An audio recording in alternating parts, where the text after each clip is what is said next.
Clair Obscur Expedition 33 has won Game of the Year at this year's Game Awards, to the surprise of about no one.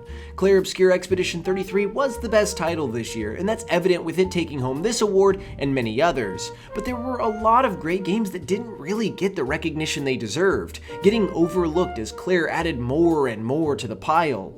Today on Game Rant, we want to take the time to give those runner-ups their flowers, to talk about how great they are, and to remind you that 2025 had a lot of phenomenal games, not just Clair Obscur.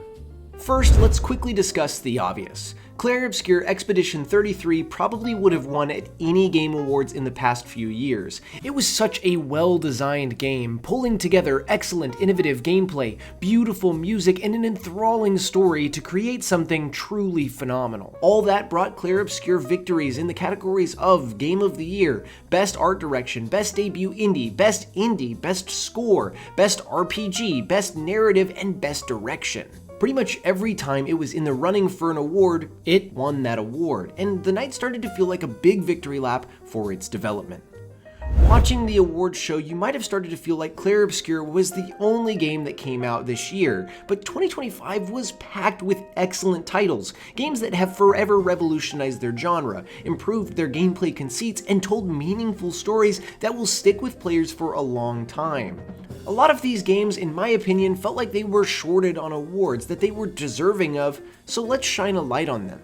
Silksong won Best Action Adventure and was one of the most hyped indie releases of all time, bringing in a ton of fans upon its launch and receiving really solid reviews. It had amazing music and stunning area design, creating an immersive space, one that was a joy to travel through. Its boss fights are some of the best and most memorable in any game. Silksong also comes from a team of just 3 people with no publisher behind them. It perfectly fits into the ethos of what an indie is and easily could have won Indie Game of the Year. Kingdom Come Deliverance 2 didn't win anything at all award-wise, but had a huge community of ardent fans for its open-world, historically accurate medieval knight gameplay. It is this masterfully crafted game where everything and everyone react to your actions to make a world that feels lived in. It getting no recognition at all in terms of awards was kind of heartbreaking, as playing this game you can feel just how much love and time was poured into every detail. It could have won something like Best RPG or Best Narrative, but it was up against Clair Obscur in almost every category that it was nominated for, giving it a difficult runway. Hades 2 won Best Action Game of the Year and is the perfection of the roguelite genre, taking years of development knowledge and putting it into a game driven by build variety and fun combat. It is this incredibly polished experience, one that, as the developers said on stage, was built in parts by the players during its early access period. Its music, its voice acting, its art design, its combat, it all feels incredibly premium, something that Supergiant is now known for. Donkey Kong Bonanza won Family Game of the Year and is arguably Nintendo's best, most innovative platformer since Mario Galaxy, taking Donkey Kong and giving him an insane suite of abilities, all of which make for incredible platforming fun. It's a celebration of game design, joyfully allowing you to rip through levels as one of gaming's most iconic mascots. Donkey Kong Bonanza is a technical marvel, packed full with an insane amount of ideas, every level offering new gameplay opportunities for you to explore and experiment with. And it did feel a bit overlooked at this year's Game Awards, not only in terms of its actual awards, but also in terms of its nominations. Ghost of Yotei didn't take home any awards at all, but it's the sequel to Ghost of Tsushima and improves on that game's excellence in almost every way, delivering an exhilarating open-world samurai experience with beautiful landscapes and gorgeous music. It's got a gripping story about revenge and war and endears you to its angry protagonist as you seek vengeance for your lost family. One look at the game and you can instantly see the incredible technical artistry on display, as each area has such a variety of beautiful, vibrant colors spread across it. And for it to not win a single thing across all 7 of its nominations is a bit disappointing.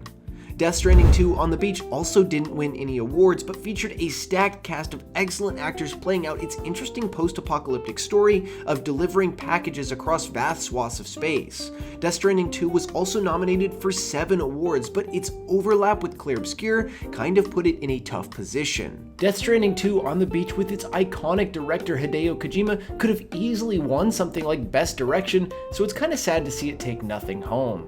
There was also Arc Raiders, which wasn't nominated for Game of the Year but did win Best Multiplayer Game of the Year, which makes total sense as this game has absolutely taken over the internet with a ton of big streamers playing it. Its enemy AI systems, its beautiful post-apocalyptic world, its exhilarating combat, and its extraction-based loop make for one of the most exciting multiplayer games we've seen in years. Its popularity and success speak for itself, and it not even being nominated for Game of the Year shows truly how stacked this year's lineup was.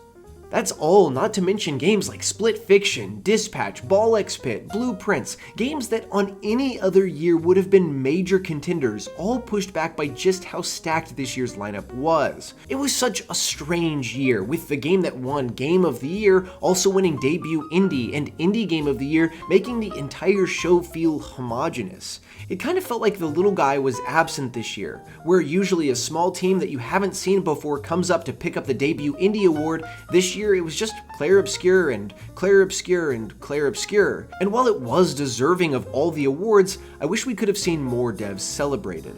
A lot of people are going to look back at this year's Game Awards and see all the victories that Clair Obscur took home and think that it was so clearly better than everything else in the field. And while it was the best game this year, its competition was just as strong. Donkey Kong Bonanza was one of the best platformers we've seen in the past few years. Hades 2 is the perfection of the roguelite genre. Hollow Knight Silksong is the sequel to one of the greatest indie games ever made and builds upon that base. Kingdom Come Deliverance 2 is the perfect open-world role-playing game, immersing you in its incredible fantasy, and Death Stranding 2 is an innovative and exciting game made by one of the best developers of all time. Yes, Clair Obscur was excellent, and it definitely was the best game this year, but every other game on this list could have easily won Game of the Year any other year. 2025 has proven to be one of the strongest years in video game history, forever changing how we think about the medium, forever improving upon excellent genres, and forever pushing forward the high water mark that has been set before it. So congrats to Clair Obscur for absolutely dominating the showcase, but also congrats to every other game that made its mark upon an unforgettable year. That's all, and for news, reviews, and fun features, go over to GameRant.com. Thanks for watching.